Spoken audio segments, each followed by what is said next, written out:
In extenso, un thème, une série, pour aller plus loin, prendre le temps et nourrir le débat.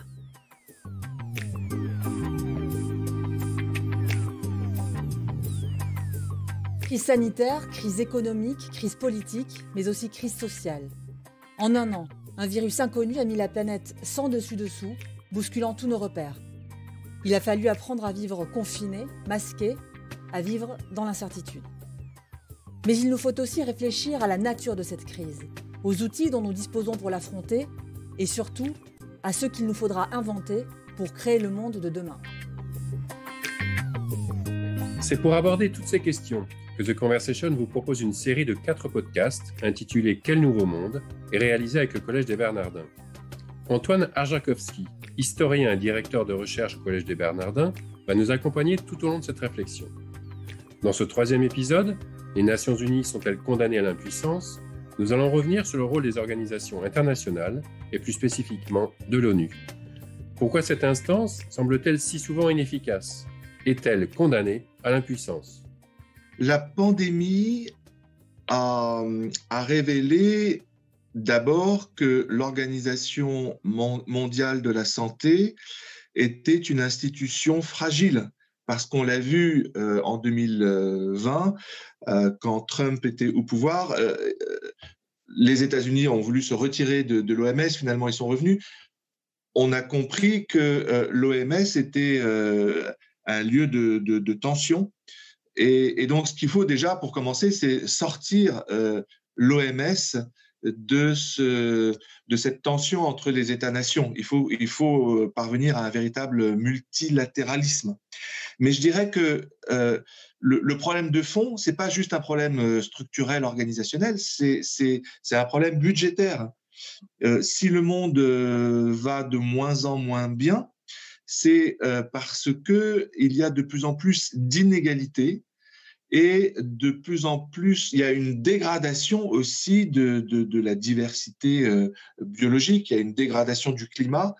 Et donc, je crois qu'il faut qu'on prenne conscience de ça. Il y a des chiffres qui, pour moi, sont assez parlant, des chiffres de différentes sources de l'ONU ou de Oxfam et qui disent que malgré les objectifs du développement durable qui ont été définis en 2015 pour 2030, il y a aujourd'hui 62 personnes dans le monde qui ont un patrimoine net supérieur à la moitié de la population mondiale.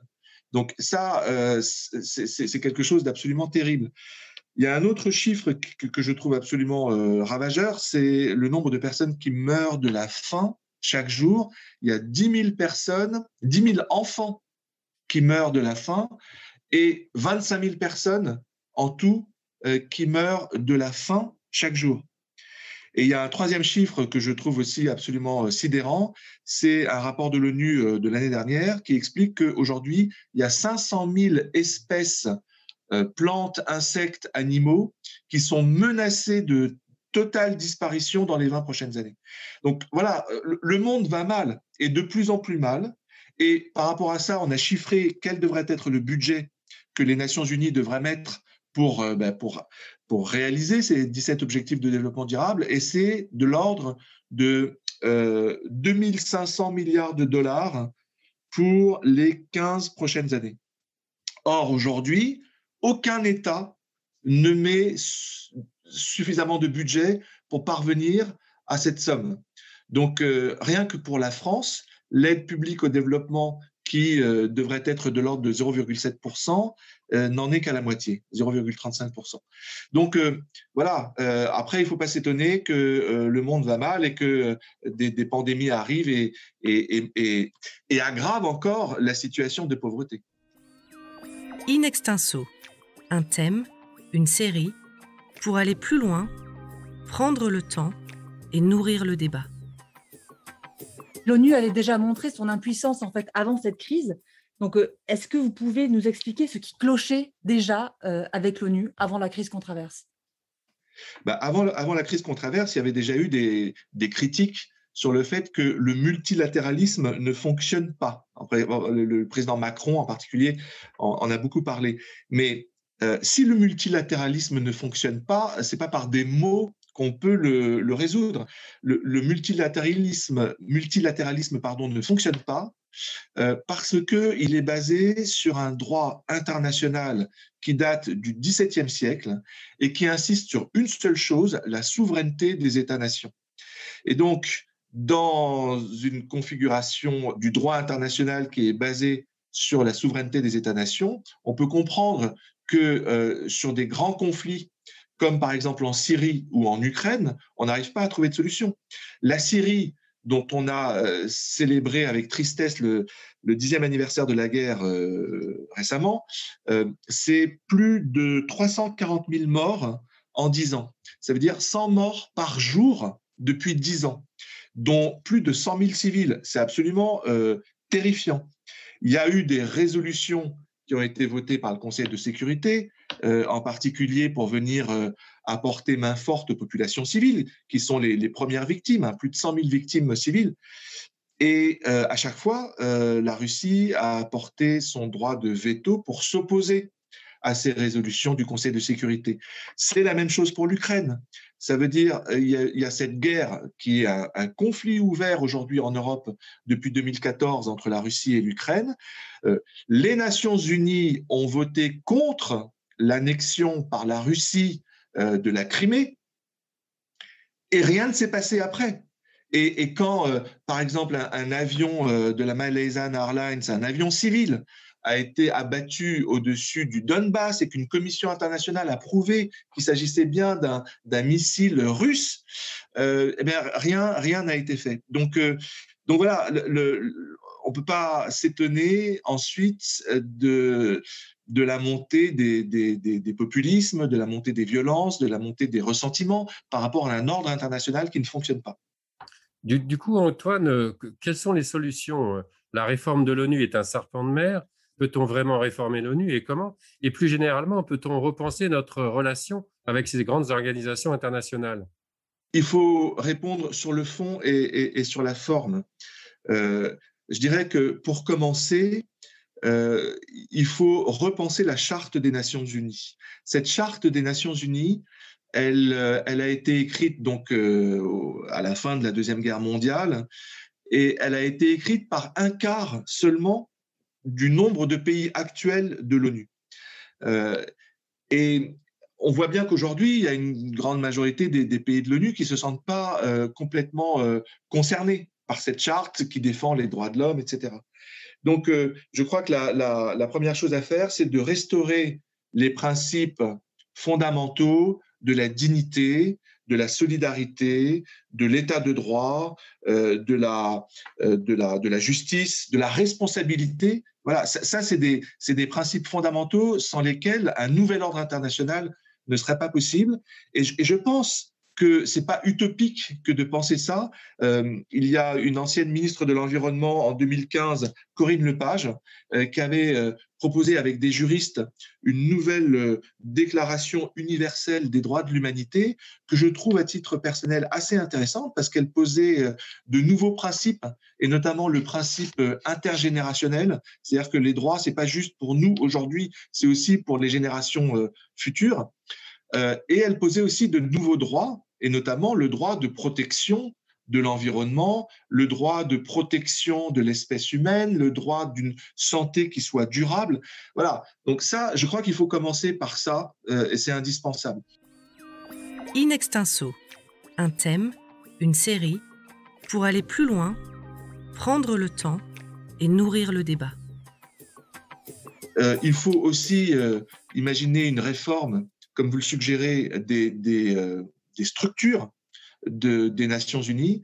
La première réforme, à mon avis, indispensable, c'est la réforme du Conseil de sécurité et notamment du droit de veto du Conseil de sécurité, parce qu'il faut rendre possible à l'Assemblée générale des Nations Unies la possibilité de faire appel lorsque ce droit de veto conduit à la guerre, lorsqu'on voit que le Conseil de sécurité n'est pas en mesure d'assumer sa responsabilité première qui est la préservation de la paix, eh bien, l'Assemblée générale doit pouvoir outrepasser ce droit de veto par un vote à la majorité, bien entendu.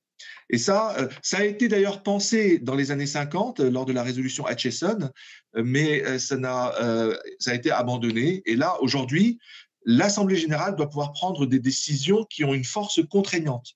Voilà, je pense, une réforme importante. Il y a une autre réforme qui me paraît indispensable, et ça, le Vatican y pense depuis des décennies, c'est la création d'une autorité publique à compétence universelle. Ça pourrait, dans mon esprit, il y a aussi des gens comme Pascal Lamy qui parlent de ça, l'actuel président du Forum mondial de la paix créé par le président Macron, et qui dit qu'il faut une sorte d'équivalent de la Commission européenne, mais à l'échelle de l'ONU, qui aurait comme mission la protection du bien commun de l'humanité. Ça peut être l'eau, ça peut être la monnaie, ça peut être le climat, mais ça, ce sont des biens communs et il faut une structure qui soit capable qui ait une autorité contraignante pour protéger ces biens communs.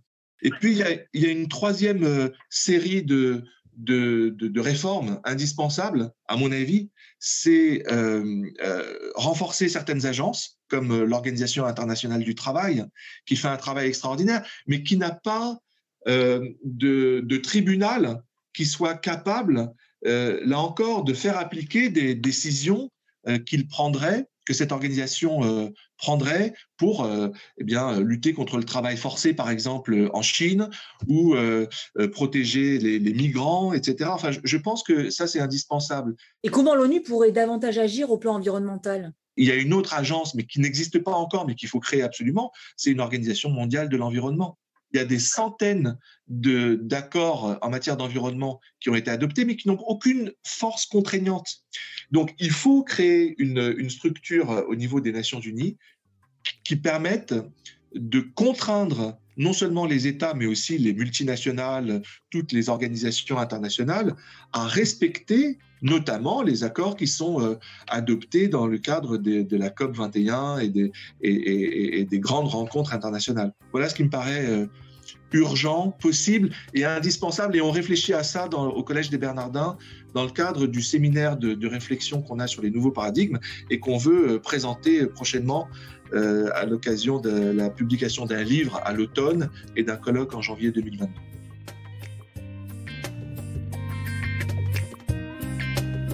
Retrouvez tous nos podcasts sur theconversation.fr. N'hésitez pas à les commenter et à les partager. Merci de votre écoute.